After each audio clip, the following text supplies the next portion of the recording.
Olá a todos e muito bem-vindos ao meu videojogo em força, o podcast especialmente preparado para quem gosta de jogar e ouvir um podcast de vez em quando. Estamos de volta então para o Clash of the Titans, a segunda temporada do meu videojogos. Vamos já no 11º episódio, portanto posso desde já informar que é o penúltimo episódio desta temporada, ok? O próximo será o último, espero lançado daqui a 2 semanas. Já sabem a rotina do costume, né? Portanto, se estão no Spotify ou no YouTube ou outra plataforma qualquer, sigam o podcast, façam uma avaliação, deixem um comentário, partilhem o episódio com os vossos amigos, que é para podermos discutir, no fundo, um pouco o que é falado aqui, não é? Para pôr aqui a malta a conversar sobre este tema, porque no fundo esta temporada passa muito pela discussão sobre o que realmente caracteriza os diversos géneros de videojogos, né? Hoje estamos de regresso ao Clash of the Titans, desta vez para entrar num género particularmente difícil de definir, porque lá está, porque ao contrário de muitos outros tipos de jogos, não existe aqui necessariamente um objetivo final claro, ok? Portanto, como podem ver pelo título do episódio, estamos a falar dos jogos sandbox.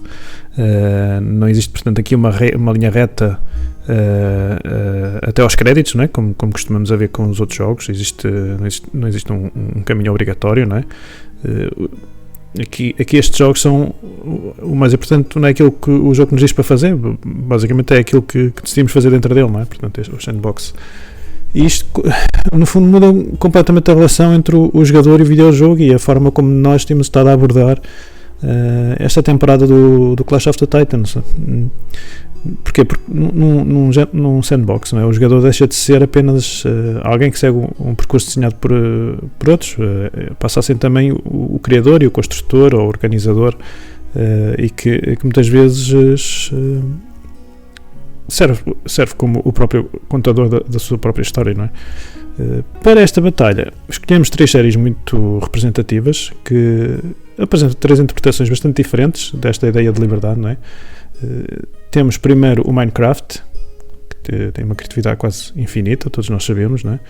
Depois temos a simulação social do The Sims e por fim uma mistura de sobrevivência e progressão do Terraria. Confesso que efetivamente o sandbox não é um género que me apela muito e que eu tenho muita experiência com ele, portanto escolhi aqueles que eu conheço melhor. Se calhar até existirão outros melhores.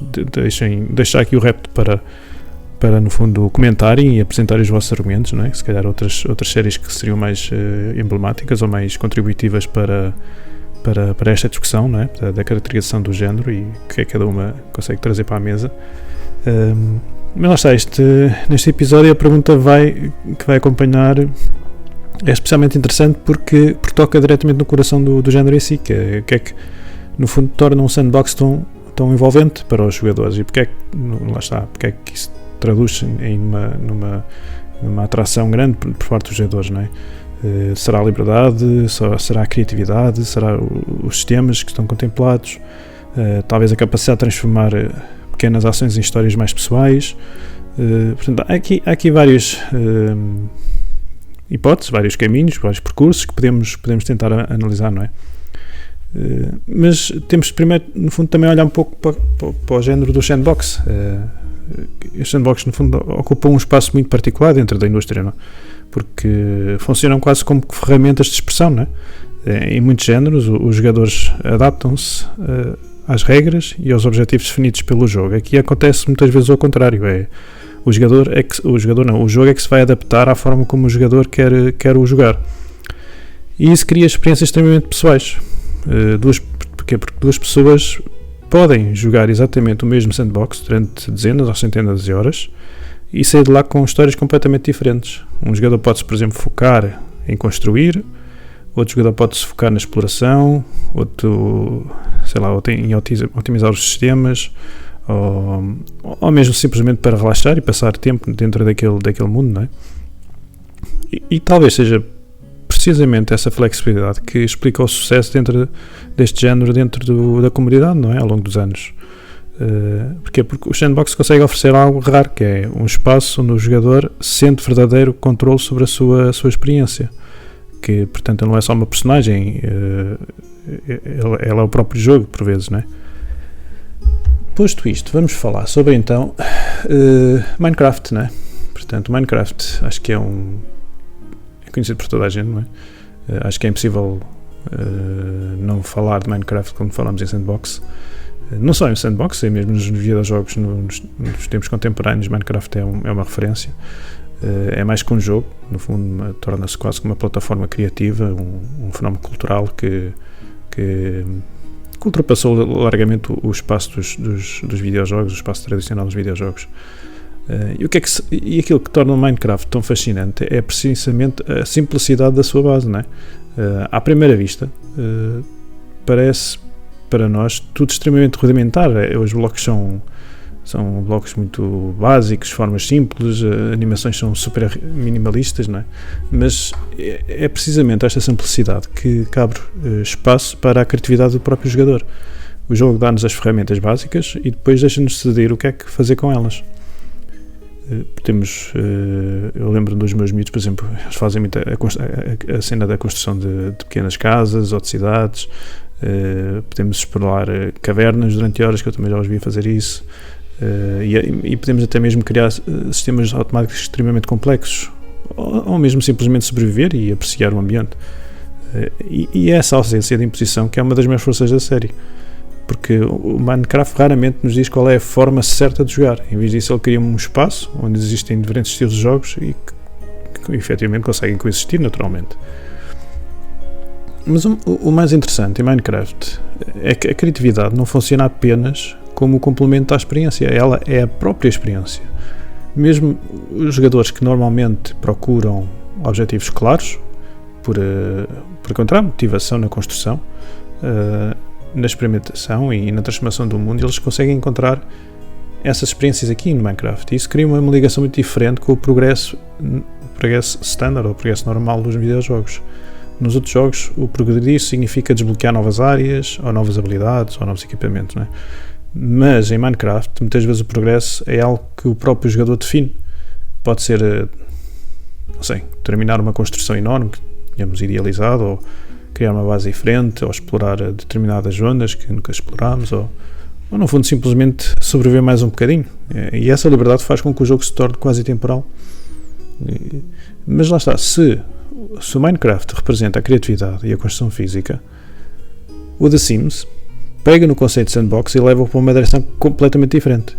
Aqui o foco não está em alterar o mundo, bloco a bloco, mas sim em gerir as vidas e relações e rotinas. E isto, inicialmente, pode parecer estranho à primeira vista, porque transformar tarefas cotidianas em videojogos não é exatamente excitante no papel, não é? Mas é precisamente aí que reside o gênio da série. O The Sims transforma o banal em entretenimento, porque consegue criar expectativas suficientemente flexíveis para gerar histórias mais emergentes que constantemente nos fazem procurar por las fazer desenvolver. Pequenos momentos do dia a dia acabam por ganhar significado porque não são influenciados pelas escolhas diretas do próprio jogador. Uma relação pode correr bem ou pode desmoronar-se completamente, uma carreira pode tornar-se um sucesso ou um desastre absoluto, uma família perfeitamente organizada pode entrar no caos por causa de um simples acidente absurdo, e isto tudo cria uma experiência extremamente imprevisível e impactante, não? E que nos faz querer continuar a jogar, não é? Mas há algo também muito particular na forma como o The Sims dá ao jogador uma sensação de controle quase voyeurístico, de observação sobre aquele mundo. Estamos constantemente a organizar espaços, a gerir horários e a orientar relações e a tentar equilibrar ali dezenas de pequenas variáveis. Mas, ao mesmo tempo, o jogo nunca é totalmente controlável. Os personagens têm uma vontade própria, as situações acabam por escapar ao planeamento e muitas vezes os momentos mais memoráveis surgem exatamente quando as coisas correm mal. E é isso que torna a experiência incrivelmente humana no Minecraft, não é? Mas, se já olharmos para dois dos três titãs deste episódio, que era o Minecraft e o Sims, se olharmos agora para o terceiro, não é? Para o Terraria, que estamos aqui a entrar já num terreno bastante diferente, não é? Por um lado temos a criatividade quase limitada do Minecraft e a simulação social imprevisível do The Sims, mas o Terraria posiciona-se ali um pouco entre estes dois mundos, mas acrescentando ainda uma camada muito forte de progressão, de desafio e sobrevivência. E o Terraria é particularmente interessante porque, à primeira vista, pode parecer uma versão bidimensional do Minecraft. Durante muitos anos, essa comparação surgiu quase automaticamente, essa é a verdade. Especialmente para quem olhava o jogo apenas de uma forma mais superficial. Mas basta começar a passar algum tempo dentro dele. Isso, não sei se já jogaram, mas quem já o jogou sabe disto, não é? Se começarmos a passar tempo dentro do próprio jogo, vamos começar a perceber que as duas experiências seguem caminhos bastante diferentes. Enquanto o Minecraft sobrevive, sobretudo da criatividade livre e da construção mais espontânea, o Terraria aproxima-se de uma experiência mais estruturada. E porquê? Porque é uma experiência onde a exploração e a progressão têm um peso muito maior. Há ali objetivos, há bosses, há equipamentos cada vez mais poderosos, mais desenvolvidos. Há uma sensação clara ali de evolução, coisa que não existe no Minecraft. E isso muda completamente a dinâmica da experiência. Porque, embora continue a existir a liberdade, essa liberdade está agora mais constantemente ligada a uma ideia de progresso, e o jogador não explora apenas o porquê de ver o mundo, ele explora também porque precisa de recursos, de materiais, de novas ferramentas que no fundo permitam sobreviver a ameaças maiores. E essa ligação entre sandbox e progressão é efetivamente uma das maiores forças da série. E uma das coisas mais interessantes no Terraria é a forma como recompensa a própria curiosidade do jogador, não é? Há muito à semelhança do que acontece com bom RPG, não é?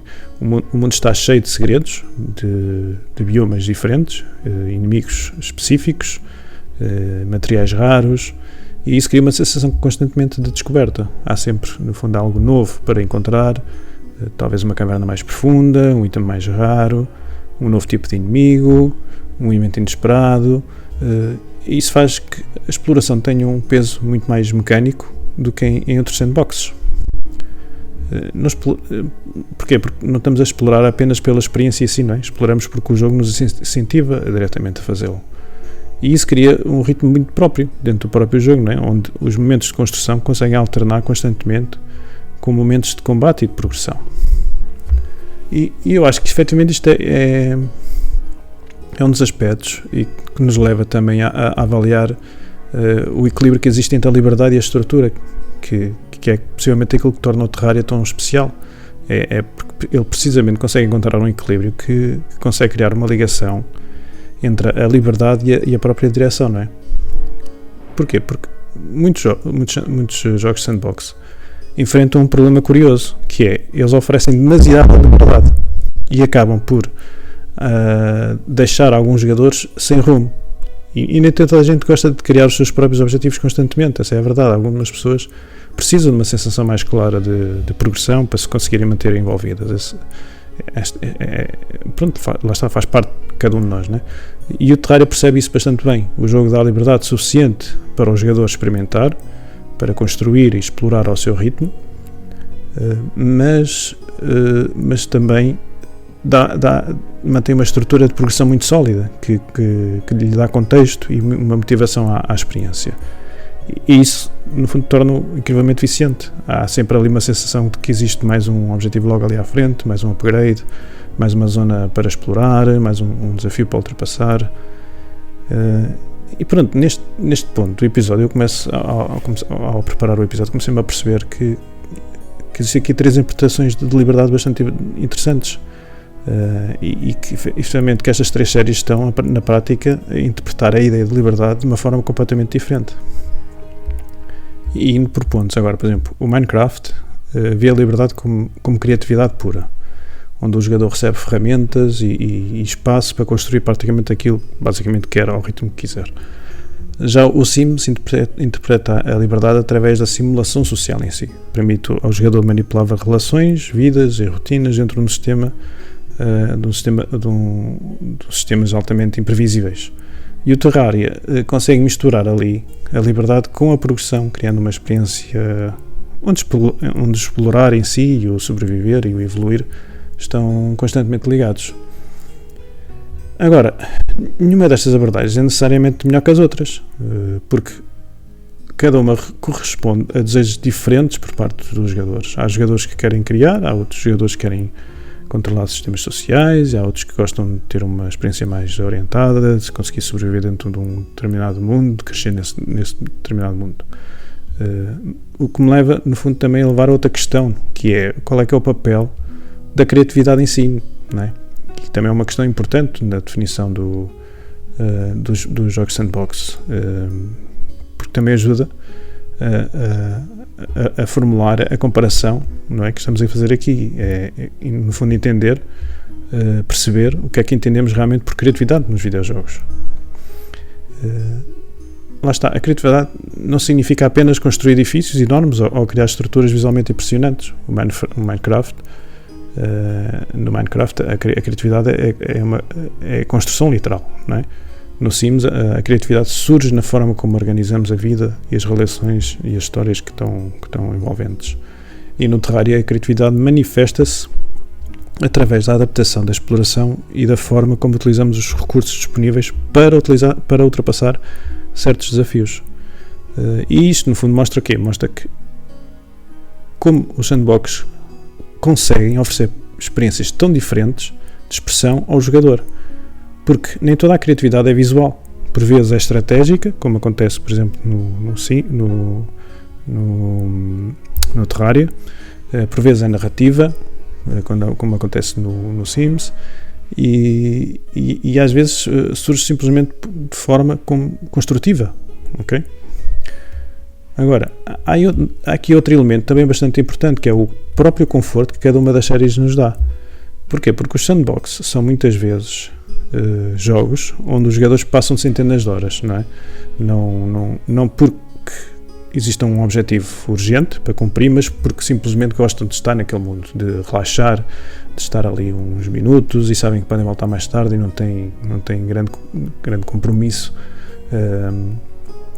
em conseguir ter que estar ali a seguir uma experiência. E lá está, isto é extremamente difícil de criar, não é? O Minecraft consegue a sensação de conforto através de uma tranquilidade quase meditativa da construção em si, não é? O Sims consegue através de uma familiaridade das rotinas que a nossa família tem dentro daquele mundo e da sensação de que conseguimos controlar ali pequenos momentos do cotidiano, não é? E o Terraria consegue fazer isto através do ciclo constante de exploração e progressão, onde há sempre algo produtivo para fazer. E talvez seja precisamente isso que torna este género tão popular. Não são apenas os jogos, são espaços onde os jogadores gostam genuinamente de passar o seu tempo. E à medida que nos aproximamos do final, começa-me a tornar evidente que esta decisão vai depender muito daquilo que valorizamos mais no sandbox. Passa, por exemplo, pela criatividade absoluta, a simulação dos sistemas ou pelo equilíbrio entre a liberdade e a progressão. Temos aqui imensas questões para pôr em cima da balança, não é?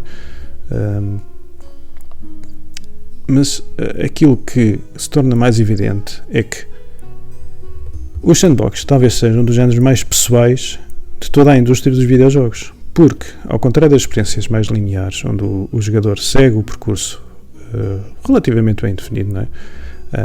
Aqui grande parte da experiência depende daquilo que cada pessoa decide fazer dentro daquele mundo. Isso, no fundo, torna esta comparação particularmente difícil, não é? Conseguir encontrar aqui um vencedor para este episódio, porque não estamos apenas a comparar mecânicas ou sistemas, estamos a comparar as formas diferentes de liberdade, as formas diferentes de criatividade e, acima de tudo, formas diferentes também, desculpem, de relação entre o jogador e o videojogo. São aqui diversos parâmetros que temos que posicionar na balança. Se voltarmos a olhar para o Minecraft, percebemos rapidamente porque é que a série se tornou um fenómeno tão gigantesco. Não foi certamente por causa somente da construção, nem apenas da exploração, porque conseguiu criar um espaço quase universal onde diferentes tipos de jogadores conseguem encontrar o seu próprio estilo de jogo, diferentes tipos de jogadores com diferentes experiências, diferentes cidades. No fundo, há jogadores que entram em Minecraft para construir cidades gigantescas, outros somente para sobreviver, outros para explorar, outros querem somente andar ali a otimizar sistemas. E no fundo até há quem utiliza o jogo quase como uma ferramenta criativa ou educativa, e esta versatilidade é bastante importante e impressionante, porque poucos jogos conseguem adaptar-se tão naturalmente a públicos tão diferentes sem perder a sua identidade pelo caminho. Mas mais que isso, o Minecraft consegue fazer algo muito raro, que é transformar a simplicidade em profundidade. Porquê? Porque à primeira vista tudo parece extremamente básico, não é? Como já falámos, temos aqueles blocos, aquelas ferramentas mais simples, aqueles inimigos relativamente básicos, mas à medida que passamos mais tempo naquele mundo, vamos começar a perceber a quantidade de possibilidades que emergem da combinação destes sistemas simples. E isso faz com que o jogo pareça quase infinito, porque embora não tenha conteúdo infinito, não é, no seu sentido tradicional, porque a criatividade do jogador acaba por preencher constantemente esse espaço. Já falando sobre o Sims, nós estamos aqui numa direção completamente diferente, mas igualmente também fascinante. Porquê? Porque no fundo o Sims faz o que o Sims faz é pegar em algo aparentemente banal, que é a vida cotidiana, e transformá-lo numa experiência mais interativa e envolvente. Continua a ser um conceito estranho, essa é a verdade, quando pensamos nele. Estamos a falar basicamente de um jogo onde grande parte do tempo é passar a gerir as relações e as rotinas e as carreiras das pessoas, não é? E mesmo as pequenas tarefas domésticas. Em teoria não é lá muito excitante, mas depois que começámos a jogar, rapidamente percebemos porque é que existem milhões de pessoas e porque é que a série anda há décadas no topo, não é? Do mundo dos videojogos. Porquê? Porque o Sims consegue fazer algo que é transformar os objetivos em algo especial. Não são, no fundo, as histórias que são as histórias que no fundo surgem naturalmente através da interação de sistemas que o tornam especial. Pequenos momentos inesperados, há umas situações mais absurdas, há alguns relacionamentos que crescem, que evolvem de forma imprevisível. Isto tudo cria uma sensação muito forte de espontaneidade, não é? E ao contrário de muitos jogos, onde os momentos memoráveis são ali cuidadosamente descritos, não é? No Sims esses momentos surgem mais organicamente, quase que por acidente. Isso faz a série ser bastante atrativa, faz com que no fundo cada jogador acabe sempre por construir histórias bastante próprias. Já o Terraria posiciona-se ali num espaço diferente, onde a liberdade existe, mas está constantemente ligado a uma progressão. E esta talvez seja a maior diferença da série em relação às outras duas. O Terraria não quer apenas que o jogador exista naquele mundo, ele quer que também avance, que descubra coisas novas e quer que enfrente desafios maiores. E isto cria, portanto, um ciclo muito forte de recompensa e curiosidade. Ao mesmo tempo, o jogo nunca abandona completamente a componente sandbox, mas continua a existir ali um espaço de construção e personalização e criatividade. Desde que, lá está, isto tudo esteja a acontecer dentro de uma estrutura mais orientada para a aventura e progressão. E chegamos aqui então à grande questão deste episódio: o que é que realmente define o sandbox? Não é? Foi a pergunta que eu fiz no início. Será a liberdade, a criatividade, os sistemas, ou a capacidade de transformar o jogador quase que num coautor da experiência, não é? Porquê? Porque, no fundo, aquilo que torna os sandbox tão especiais é precisamente o facto de cada jogador viver uma experiência diferente. No RPG, por exemplo, podemos discutir com os personagens, ou num shooter podemos discutir mecânicas, mas no sandbox acabamos muitas vezes por discutir as histórias pessoais de cada um de nós e das nossas experiências com os jogos em si, coisas que aconteceram connosco dentro daquele mundo e que provavelmente nunca aconteceram exatamente da mesma forma a mais ninguém. E isso é um elemento extremamente poderoso dentro deste género. Posto isto, depois de pesar todos os elementos na balança, eu devo confessar que a minha escolha recai sobre o Minecraft. Okay? E a razão para isso não está apenas na sua popularidade gigantesca ou no seu impacto cultural, embora, claro, parte seja, porque não podemos ignorá-la, não é? A minha escolha está sobretudo na forma como consegue representar a essência do género de uma forma quase perfeita. Porque o Minecraft consegue oferecer liberdade sem impor limites rígidos. E a oferecer liberdade, falo também sem exigir um objetivo específico. Oferece uma progressão sem retirar também a autonomia ao jogador. E no fundo consegue adaptar-se constantemente à forma como cada pessoa o quer jogar. Mas é mais que isso também, porque tornou-se uma espécie de linguagem universal entre os videojogos. É um jogo que atravessa gerações e que plataformas e que diversos tipos de jogadores conseguem jogar e sem perder relevância. Isso, claro, que não diminui de forma alguma o valor do Sims e do Terraria, que continuam a ser séries e jogos com uma qualidade extraordinária, não é? Mas quando olhamos para aquilo que um sandbox representa na sua forma mais pura, que é a liberdade, criatividade e expressão pessoal, o Minecraft acaba inevitavelmente por se destacar. E pronto, e com isto chegamos ao fim de mais um episódio do meu videojogo em força, o Clash of the Titans, esta rubrica que preparamos para esta segunda temporada. Se já chegaram até aqui já sabem o que é que também significa, portanto este podcast só vos acompanha em viagens, em alguns treinos, se calhar em horas de trabalho, naquelas sessões mais curtas de gaming, vamos só ouvir mais um bocadinho. Por isso, se gostaram, não se esqueçam de seguir o podcast, deixem uma avaliação e partilhar com os vossos outros conhecidos e colegas e família, que também gostem de falar sobre videojogos e ter conversas descontraídas sobre eles. Já do meu lado, deixo-vos o vosso convite de passar pelo site do gameforces.pt, onde temos lá sempre novidades, análises e guias para vocês também seguirem. Também podem lá ouvir este podcast, temos lá também fixado. E digam-me a vossa opinião, se concordam com esta escolha ou se acham que o Minecraft é realmente o rei do sandbox, ou preferiam ver alguma outra série, ok? Deixem nos comentários as vossas opiniões, porque no fundo são metade da diversão desta temporada, não é? E tal como disse no início, portanto estamos no penúltimo episódio, vamos agora para o último episódio, onde chegaremos à grande final do Clash of the Titans, com um género que eu sei que muitos de vocês já estão à espera desde o início, que é o JRPGs, que é a minha série preferida, o meu género preferido. Vai ser complicado escolher 3 gigantes para lutar, 3 titãs para lutar, mas já tinha alguns alinhados. Vou ter que escolher o trio bem, porque eu quero avaliar diversas componentes dentro do género. Mas fiquem para a próxima, ok? Obrigado por terem estado desse lado e já sabem a despedida do costume. Joguem muito e tchau!